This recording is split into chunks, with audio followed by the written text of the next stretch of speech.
It's not always easy being a creative person. Whether you produce music, paint, sculpt, film, you'll always come across people that you find to be more talented, clever, or just better than yourself. Headtraffic Podcast.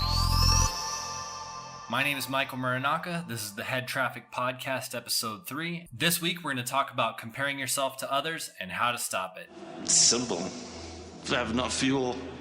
It's impossible not to compare yourself to other people. If you're a student, obviously people that are professionals in your industry will be at the top of their game and will give you something to strive toward, which isn't a bad thing. But what about your peers?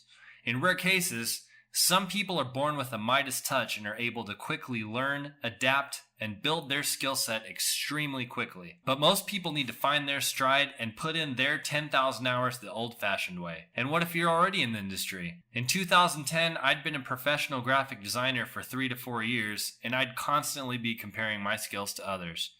This can become extremely counterproductive.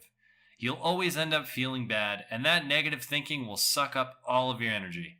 Worst of all, this will stunt your own personal creativity. Today we're going to talk about how to get over comparing your talents with others and maximize your personal creativity. The first thing you need to understand is that you aren't truly jealous of the talents of other people. You're actually jealous of the time and the effort that these people have put into improving their craft. It's a simple perspective change. Rather than being jealous, think about how much more talented you'll be when you put in the same amount of time and effort yourself. Find methods to improve yourself. Make a schedule, take a class. Make time out of your week to practice. An even more important aspect of creative jealousy is style. You might be jealous of another person's talents, but you might be more envious of the fact that they've developed their own personal style and their talent. This goes back to spending your own time working toward your own creative goals. A real pitfall of this situation is the assumption that your own improvement relies on creating your art in a similar style to those that you admire, and this will only hinder your own style development. You have to realize that it isn't a competition. People you might be jealous of are really your peers. The more work you put into your craft, the more you'll develop your own personal style, and the better you'll feel about it. You'll learn to appreciate the work of others rather than to envy it. Appreciation here can be key.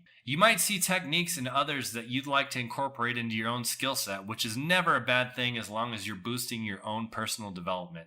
It's impossible not to compare yourself to other people at some point or another, but the more time and effort you put into your own work, you'll become more comfortable with yourself and your own sense of style. In our artist spotlight, I'd like to talk about a film that I've recently watched on Netflix called The Boxtrolls. The Boxtrolls is a stop-motion animation film that tells the story of a boy named Eggs who's raised by Boxtrolls, a group of trolls that scavenge the cheese-themed town of Cheesebridge.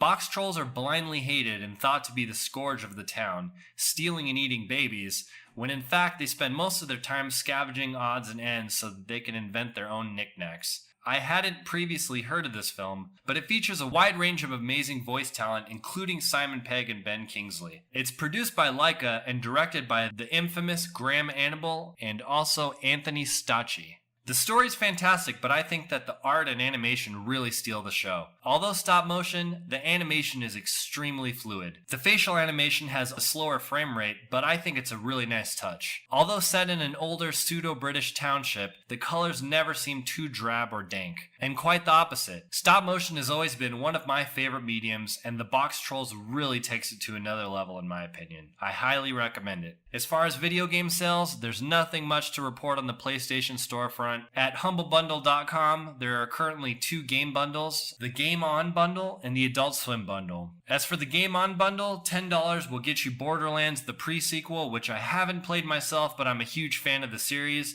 The drawback, I think, is that it doesn't include any DLC, meaning you might be better off purchasing the Handsome Collection on PlayStation 4. Other notable games in the collection are Grim Fandango, which is a cult classic that's remastered, and Her Story, which I found to be short but an incredibly unique experience. Also available is the Adult Swim bundle, and it includes a number of charming games like Rain World, Duck Game, and Westerado. This week, remember to work on building your skills, and I'll talk to you again next week. Let's go, champ!